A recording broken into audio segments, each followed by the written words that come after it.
BRS నేతలు తన దారికి రావాల్సిందేనని ఎమ్మెల్సీ కవిత అన్నారు. న్యాయ నిపుణులతో చర్చించిన తరువాతే బీసీ రిజర్వేషన్లపై ఆర్డినెన్స్ నిర్ణయాన్ని సమర్థించినట్టు చెప్పారు. బీసీ రిజర్వేషన్లపై 2 బిల్లులు పెట్టాలని మొదట డిమాండ్ చేసింది కూడా తానేనని గుర్తు చేశారు. తీన్మార్ మల్లన్న వ్యాఖ్యలపై భారత రాష్ట్ర సమితి నేతలు స్పందించలేదని, అది వారి విజ్ఞతకే వదిలేస్తున్నారని కవిత అన్నారు. బనకచెర్ల ప్రాజెక్టుపై జాగృతి పోరాడుతుందని కవిత స్పష్టం చేశారు.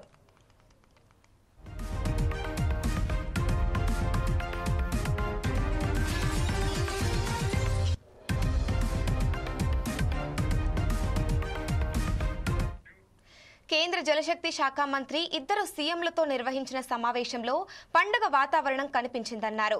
మొదట బనకచెర్ల అంశంపైనే చర్చ జరిగిందని చెప్పారు. సీఎం రేవంత్ రెడ్డి, మంత్రి ఉత్తమ్ గోదావరి జలాలను అప్పజెప్పి వచ్చారని విమర్శించారు. జరుగుతున్న నష్టం ఏమిటి, సీఎం అనుసరిస్తున్న వైఖరి ఏమిటి అని కవిత ప్రశ్నించారు.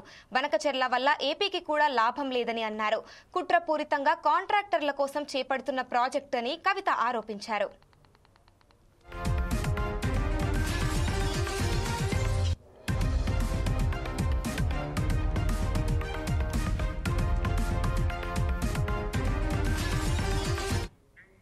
కాంగ్రెస్ బీజేపీలు దారుణంగా మోసం చేస్తున్నాయని విమర్శించారు.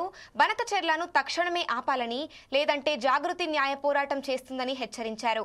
బీసీ రిజర్వేషన్లు, బనకచెర్లపై అఖిలపక్షాన్ని సీఎం ఢిల్లీకి తీసుకెళ్లాలని కవిత డిమాండ్ చేశారు. ముఖ్యమంత్రి రేవంత్ రెడ్డి గారి ఆఫీస్ నుండి బాగా మేకపోతు గాంభీర్యాన్ని ప్రదర్శిస్తూ బనకచెర్ల ఇష్యూ చర్చకు వస్తే మేము పోమని చెప్పి లీక్లు ఇవ్వడం జరిగింది ముందు రోజు. కానీ తీరా తెల్లారి చూస్తే ఏమైందో ఏమో మరి చాలా సంబరంగా ఉత్తమ్ కుమార్ రెడ్డి గారు, రేవంత్ రెడ్డి గారు ఇద్దరు కూడా పోయి మరి చంద్రబాబు నాయుడు గారిని ఎదుర్కొని సన్మానం చేసి ఆ ఫోటోలు వీడియోలు చూస్తుంటే అయితే పండగ వాతావరణం కనబడ్డది. మరి అన్నీ చేసి కూర్చున్నారు. సరే మీటింగ్ పోయినరు. మీటింగ్ పోయినాక నేను మీ అందరికీ తెలిసి ఎప్పుడు కూడా సమాచారం లేకుండా మాట్లాడను, నిర్దిష్టమైనటువంటి ఆధారాలు లేకుండా మాట్లాడను.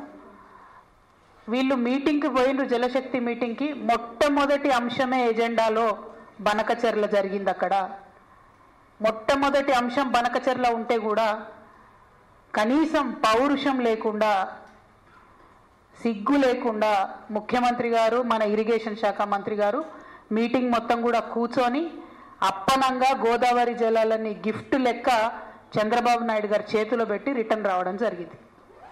ఎంత దారుణం అంటే ఇది.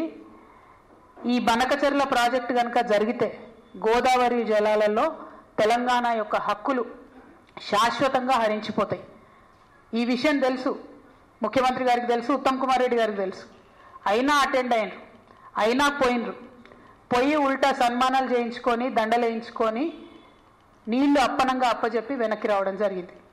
నిజంగా ఎంత బాధ అనిపించిందంటే ఆడ చంద్రబాబు నాయుడు గారు సన్మానం చేస్తుంటే ముఖ్యమంత్రి గారి ముఖం ఆనందంతో వెలిగిపోతున్నది. కానీ నాకైతే బలిక బక్రాన్ చూసినట్టు అనిపించింది. కానీ ఇక్కడ బలయ్యేది ఎవరు? తెలంగాణ ప్రజలు. తెలంగాణ ప్రజల యొక్క హక్కులు, గోదావరి నదీ జలాల్లో శాశ్వతంగా హక్కులు కోల్పోతాం. ఇది వాస్తవం, ఇది జరిగింది అక్కడ. ఎందుకంటే ప్రెస్ ఇన్ఫర్మేషన్ బ్యూరో తెలుగులో ఒక ప్రెస్ నోట్ ఇచ్చింది, ఇంగ్లీష్లో ఒక ప్రెస్ నోట్ ఇచ్చింది. మరి వాళ్ళు పర్టికులర్గా చెప్పడం జరిగింది, ఎజెండాలో బనకచెర్ల ఇష్యూ చర్చించినాం, పవర్ పాయింట్ ప్రజెంటేషన్ కూడా ఇచ్చినాం అన్నటువంటి అంశం ప్రెస్ ఇన్ఫర్మేషన్ బ్యూరో చెప్పడం జరిగింది. బయటకు వచ్చి ప్రెస్ మీట్ పెట్టి దారుణంగా మన ముఖ్యమంత్రి గారు బుకాయిస్తున్నాడు, ఆయన బొంకుతున్నాడు. అరే జరగనే లేదు, వాళ్ళు అడిగితే కదా మేము కట్టేది. ఎంత దారుణం ఇది! ఇంత సిగ్గులేనితనం ఉంటుందా? ఇంత ఘోరం ఉంటుందా?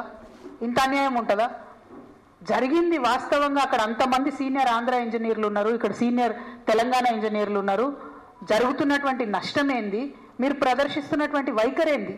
ఇంత నాన్ సీరియస్గా ఉండేటటువంటి ముఖ్యమంత్రికి నిజంగా మన రాష్ట్రాన్ని పరిపాలన చేసే హక్కే లేదు.